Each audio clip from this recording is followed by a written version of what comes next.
Hi there, guys. How are we doing today? So, what we're going to be looking at is the Great Law of Peace. Today, we're going to be talking about the key members of the Haudenosaunee people who uh, played different roles to make decisions for the Haudenosaunee people. So just like in Alberta, we have our MLAs, we have the premier, we have cabinet members. Each one of those people plays a different role in creating laws and bills and government and for Alberta. We're going to look at how the Haudenosaunee people did that as well. And before we do that, we have to look and study the Great Law of Peace, which we've talked about before. So the Great Law of Peace preserved and protected the independence and liberties of each individual, each clan, and each nation while uniting the 5 nations into a confederacy committed to inward well-being and outward strength. Wow, that was a mouthful. So basically, the Great Law of Peace was a kind of idea that made sure everyone in any clan in any nation had the same rights and were treated the same. Raw materials and hunting grounds were to be shared. All religions were to be accepted. So the religions among the different clans, there were different religions among the clans, but they, just like in Canada in our Charter of Rights, it doesn't matter what religion you belong to, you have the right to practice it. Immigration into a nation within the League was welcome, regardless of the ethnicity, but that was all accepted in the Great Law. So just like we have our different rights and freedoms to travel anywhere in Canada and be able to work wherever we want in Canada, it's the same as the Haudenosaunee people as well. So, how did the Confederacy maintain their peace? How was this all done? Well, we have to look at how it was structured. So, the important people in the Confederacy. We have the clan mothers, the chiefs, and of course the Grand Council where the decisions were being made. Okay? So clan mothers and the Women's Council, these people were really the real boss. The clan mothers serve for life. They are appointed by the consensus or an agreement of the clan members. So they're appointed by the men's council and the women's council. They make all of the major decisions that affect the clan. They assign the names to people in their clan. They nominate the male leader of their clan, and the male leader is called a Hoyane, also known as a chief. And they help assure that all members of her clan are fed and protected and looked after. They have the right amount of clothes. The clan mother was the only person who could remove a chief from his position. If she felt that he was not doing his job properly some of those reasons might be committing a serious crime, not going to the Grand Council meetings to listen to the different issues in the Confederacy, to not listening to the people of his own clan or representing their views, not looking after the welfare of his people. The clan mother would be responsible for selecting new chiefs then. She also made sure all decisions made by the Grand Council were in line with the Great Law of Peace and that all voices were heard and treated respectfully. So the clan mothers held a huge amount of power in the decision making of the Haudenosaunee people. Then we have the chief or the Huyane. And Huyane, just like Haudenosaunee, is a indigenous word for caretaker of the peace. So it is the chief of his clan, and it is his duty to represent his clan in the Haudenosaunee government and to help make decisions that affect the Six Nations. So the leaders of the Great Law of Peace stated that it was their duty to be teachers and spiritual guides.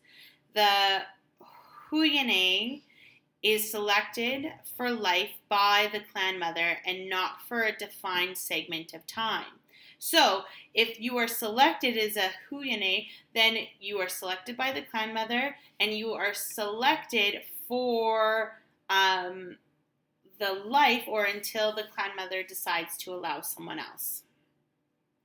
The Huyane is not a paid position. It didn't, like in Greece, in ancient Greece, some of those positions on the Council of 500, those positions were paid, right? However, the chief's position was not paid. Traditionally, clan mothers watched young boys as they grew.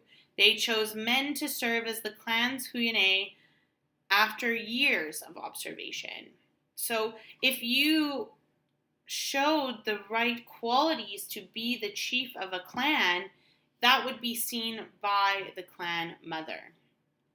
It is important that the Huyane has the nation's best interest at heart when he serves. If the Huyane does not represent the nation well, the clan mother have the authority to remove him from power. Okay? Hudayane Sona is the plural for the Huyane. So it's a word that means multiples of chiefs. The duties of the chief. The duty of the chief was to teach and spiritually guide their people, which we know, and they were and the people of how to create. The Creator wanted them to live their lives in peace. So they were really kind of the peacemakers, the peace officials of the nations. Although the chiefs were the same as everyone in the tribe, they were treated with great respect because of their wisdom and other special qualities. Not only did they take care of the Great Law of Peace, they had many other responsibilities. So they had to take care of the welfare of the different, not just their own clan, but other clans in the Confederacy.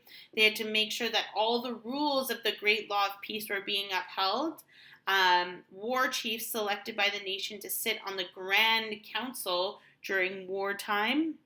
And then we have the Pine Chiefs, who were selected to join the Grand Council by the chiefs because they had a special interest in public affairs and showed special abilities. So there was different types of chiefs. There was war chiefs and the pine tree chiefs, and those each had their own specific reasons for why. The war chiefs, because they fought well and they had a great knowledge of how to fight in a war, and then the pine tree chief was those of the public interest, that they knew what was best for the people.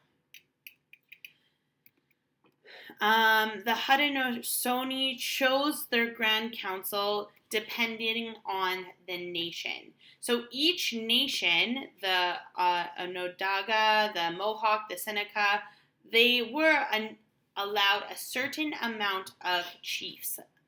And the heart of the Confederacy, which is the Onondaga because they're at the center of the land, are chosen because the men possess honorable qualities and are concerned with the well-being of the Confederacy. Their positions are unpaid and for life. They are selected by the clan members, and 14 of the Onondaga Hoyani, so chiefs, serve on the Grand Council.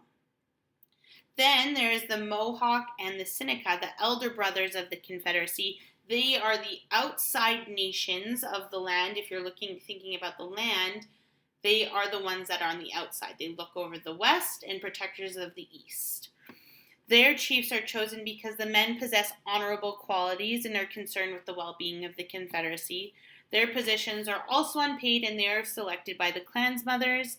And they have 9 Mohawk and 8 Seneca chiefs that are part of the Grand Council. Then the Onoida and the Cayuga are considered the younger brothers of the Confederacy, and they are chosen because the men possess honorable qualities and concerned with the well-being of their Confederacy. They are, their positions are also unpaid, and they are also chosen by clan mothers.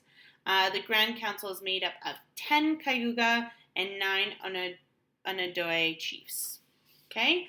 And in this picture below, you can see that each time somebody was chosen to be a chief, they would go to the Grand Council where they would meet with the other chiefs of the different nations, and they would wear a certain headdress that would identify what nation they are from. So the one feather straight up is from the Seneca, then the 3 is from the Mohawk, and so on and so forth. The Grand Council was a group of 50 chiefs who represented the 6 nations, and they would meet together to discuss issues, to pass laws, to discuss trading or land agreements, and they were represented by their chiefs who were chosen by the clan mothers. Not every nation had the same amount of chiefs because it was based on population as well as the place of where they were in the land. Okay? And as you can see here, out of the 50 people, these are the numbers that were represented for each nation. So the Mohawk would have 9 chiefs who were chosen by the clan mothers come and represent them, and so on and so forth. How was the Grand Council chosen? Well, we've kind of talked about that. It's first starts off with each clan. The Women's Council and the Men's Council will advise the clan mothers. So they kind of say, oh, I think you should choose so-and-so because they demonstrate this really great quality. Or I don't think this person should be put forward for a chief because he has been saying this and doing that. Then the 3 clan mothers would choose, or the clan mothers would then choose who they thought would be best of position for the Hoyane, or the chief, and they would choose that person, and once that person was chosen, they would then be a representative of their clan at the Grand Council. So I want you to head to your sheet, your chart here, and I want you to, in point form notes, tell me what each position was responsible for. Okay? Have a great day, guys, and we'll talk to you soon.